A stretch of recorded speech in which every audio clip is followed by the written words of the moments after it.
ಮಹಾಸ್ವಾಮಿ, ಅರ್ಜುನನ ಕಡೆಯಿಂದ ಹಂಸಧ್ವಜ, ಋಷಿಕೇತು, ನೀಲಧ್ವಜ ರಾಯಭಾರಿಗಳಾಗಿ ದಯಮಾಡಿಸಿದ್ದಾರೆ. ಬಹಳ ಸಂತೋಷ. ನಮ್ಮ ಮೇಲೆ ಅಭಿಮಾನ ಇಟ್ಟು ತಾವುಗಳು ಇಲ್ಲಿಗೆ ದಯಮಾಡಿಸಿದ್ದಕ್ಕೆ ನಾವು ತುಂಬಾ ಕೃತಜ್ಞರಾಗಿದ್ದೇವೆ.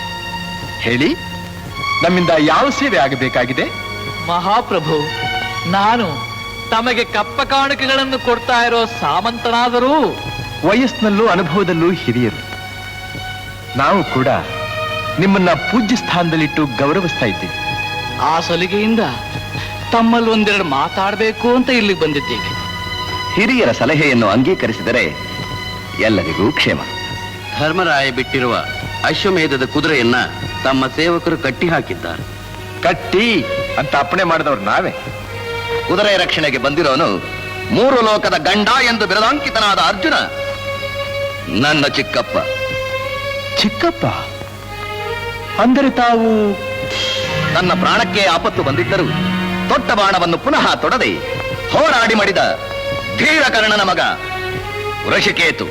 ಬರೀ ಧೀರನಲ್ಲ, ದಾನಶೂರ ಕರ್ಣ.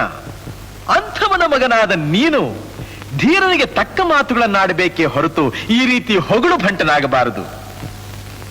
ನೀನು 3 ಲೋಕದ ಗಂಡ ಅಂತ ಹೊಗಳ್ತಾ ಇರೋ ನಿಮ್ಮ ಚಿಕ್ಕಪ್ಪನ ಶೌರ್ಯ, ಸಾಹಸ ಇವುಗಳನ್ನೆಲ್ಲ ನಾವು ಚೆನ್ನಾಗಿ ತಿಳ್ಕೊಂಡಿದ್ದೀವಿ. ಶ್ರೀಕೃಷ್ಣನ ಬಿಟ್ಟು ಬಂದಿರೋ ನಿಮ್ಮ ಚಿಕ್ಕಪ್ಪ ಚಿಕ್ಕ ಅಪ್ಪನೇ ಹೊರತು ಇಲ್ಲಾರಿಗೂ ದೊಡ್ಡ ಅಪ್ಪನಲ್ಲ. ಅಂದರೆ ತಾವು ಹೋರಾಟಕ್ಕೆ ಸಿದ್ಧ ಎಂದರ್ಥವೇ? ಏಕೆ ಸಂದೇಹವೇ? ಯುದ್ಧ ಅಂದರೆ ವೀರರಿಗೆ ಹಬ್ಬವೇ ಹೊರತು ಭಯ ಅಲ್ಲ. ನನ್ನ ಮಕ್ಕಳು ಸುಧನ್ವ, ಸುರಥರು ಸಹ ಈ ಹುಮ್ಮಸ್ಸಿನಿಂದಲೇ ಹೋರಾಡಿದರು. ಅದರಿಂದ ಸಿಕ್ಕ ಫಲ ಶ್ರೀಕೃಷ್ಣನ ದರ್ಶನ. ನಮಗೂ ಅವನ ದರ್ಶನ ಆಗಲೇಬೇಕು. ಅಥವಾ ನಿಮ್ಮ ಮಕ್ಕಳ ಹಾಗೆ ನಾವು ಅವನ ನಾಮಸ್ಮರಣೆ ಮಾಡುತ್ತಾ ವೀರ ಸ್ವರ್ಗ ಸೇರಬೇಕು. ಬೇಡಿ, ಹೀಗೆ ಛಲ ಹಿಡಿಬೇಡಿ. ನನ್ನ ಅಭಿಪ್ರಾಯದಲ್ಲಿ ಕುದುರೆಯನ್ನು ಬಿಟ್ಟು ಶರಣಾಗತರಾಗುವುದು.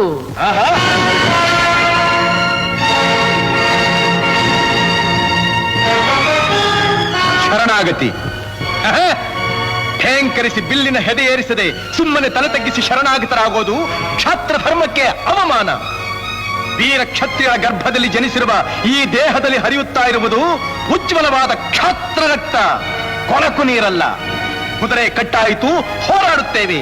ಬಲವಿದ್ದರೆ ಜಯ, ಇಲ್ಲದಿದ್ದರೆ ವೀರ ಸ್ವರ್ಗ. ಇದು ನಮ್ಮ ಕೊನೆಯ ಮಾತು.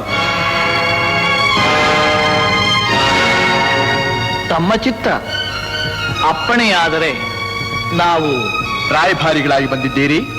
ಮೊದಲು ನಮ್ಮ ಆತಿಥ್ಯವನ್ನು ಸ್ವೀಕರಿಸಿ, ನಂತರ ನಮ್ಮ ಉತ್ತರವನ್ನ ನಿಮ್ಮ ಪ್ರಭುಗಳಿಗೆ ತಿಳಿಸಿ.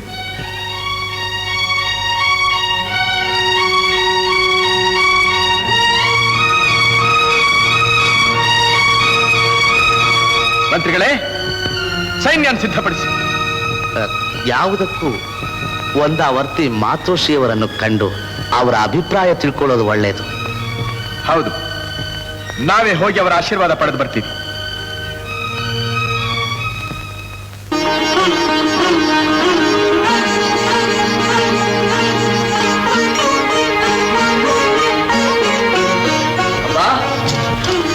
ಅಮ್ಮ, ಅಮ್ಮ,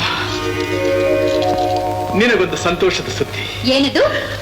ಸಕಲ ಶಸ್ತ್ರಾಸ್ತ್ರಗಳ ಪಾಂಡಿತ್ಯ ಪಡೆದ ಈ ನಿನ್ನ ಮಗನ ಪರಾಕ್ರಮದ ಪರೀಕ್ಷೆ.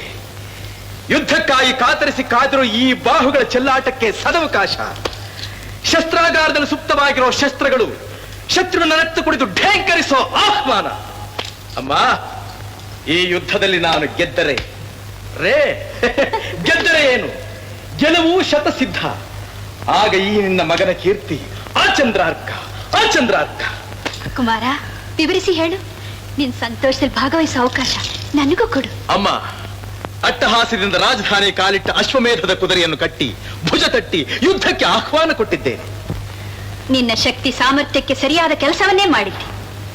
ಸರಿ, ಈಗ ಅಶ್ವಮೇಧ ಮಾಡೋ ಮಹಾನ್ ಭಾವರು ಯಾರು? ಪಾಂಡವರು.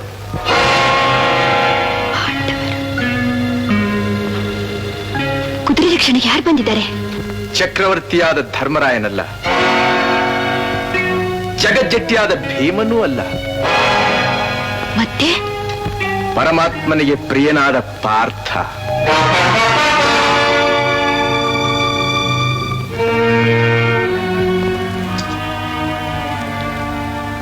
ಯಾಕಮ್ಮ ದಿಗ್ಭ್ರಾಂತಳಾದೆ? ಯಾಕಮ್ಮ ಕಣ್ಣಲ್ಲಿ ನೀರು? ನನ್ನ ಭುಜಬಲ ಪರಾಕ್ರಮದಲ್ಲಿ ನಿನಗೆ ಸಂಶಯವೇ? ಧನಂಜಯನೊಡನೆ ಹೋರಾಡಲಾರದಷ್ಟು ದುರ್ಬಲನೇ ನಿನ್ನ ಗರ್ಭ ಸಂಜಾತ. ಅಲ್ಲ ತಾಯಿ, ಸಾಕ್ಷಾತ್ ಪರಮೇಶ್ವರಿ ಆಗಿರೋ ನಿನ್ನ ಆಶೀರ್ವಾದ ಬಲದಿಂದ ಪಾರ್ಥನ ಜೊತೆ ಆ ಪರಮಾತ್ಮನನ್ನು ಅಲ್ಲಾಡಿಸಬಲ್ಲೆ. ಅಪಚಾರ ಕುಮಾರ, ಅಪಚಾರ. ಅಪಚಾರ ಅಲ್ಲ, ಯುದ್ಧ ಕ್ಷತ್ರಿಯನಿಗೆ ಸದಾಚಾರ. ತಂದೆ ಮೇಲೆ ಮಗ ಯುದ್ಧ ಮಾಡೋದು ದುರಾಚಾರ. ಅಮ್ಮ, ಮಧ್ಯಮ ಪಾಂಡವ ನಿನ್ ತಂದೆ. ಅಮ್ಮ, ಏನ್ ಹೇಳ್ತಾ ಇದ್ದೀಯ ನೀನು? ಹೇಳ್ತಾ ಇದ್ದೀನಿ, ಇಷ್ಟು ದಿವಸ ಮುಚ್ಚಿಟ್ಟಿದ್ದ ರಹಸ್ಯನ ಇವತ್ತು ಹೇಳ್ತಾ ಇದ್ದೀನಿ. ನೀನು ಪಾಂಡವರ ಸಂತಾನ. ಮಧ್ಯಮ ಪಾಂಡವ ನಿನ್ ತಂದೆ. ಮಧ್ಯಮ ಪಾಂಡವ, ಮಧ್ಯಮ ಪಾಂಡವ. ಹೌದು ಪ್ರಭು, ಮಾತೋಶ್ರೀಯವರ ಮಾತು ಸತ್ಯ. ಇದಕ್ಕೆ ನಾನು ಸಾಕ್ಷಿ. ಮತ್ತೆ ಮತ್ತೆ ಇಷ್ಟು ದಿವಸ ಈ ವಿಷಯನ ಯಾಕಮ್ಮ ಬಚ್ಚಿಟ್ಟೇನೆ? ನಾನಾಗಲಿ ಸಾಮಂತ ಸರ್ದಾರ್ ಆಗಲಿ ಯಾರು ಈ ವಿಷಯನ ತಮ್ಮ ಕಿವಿಗೆ ಹಾಕಬಾರ್ದು ಅಂತ ಆಜ್ಞೆ ಆಗಿತ್ತು ಪ್ರಭು. ಅರ್ಜುನ, ಪಾರ್ಥ, ಕಿರೀಟಿ ಎಂದು ದಶನಾಮಾಂಕಿತನಾದ ಮಧ್ಯಮ ಪಾಂಡವ ನನ್ನ ತಂದೆ, ನನ್ನ ತಂದೆ, ನನ್ನ ಜನ್ಮದಾತ, ನನ್ನ ಜನ್ಮದಾತ.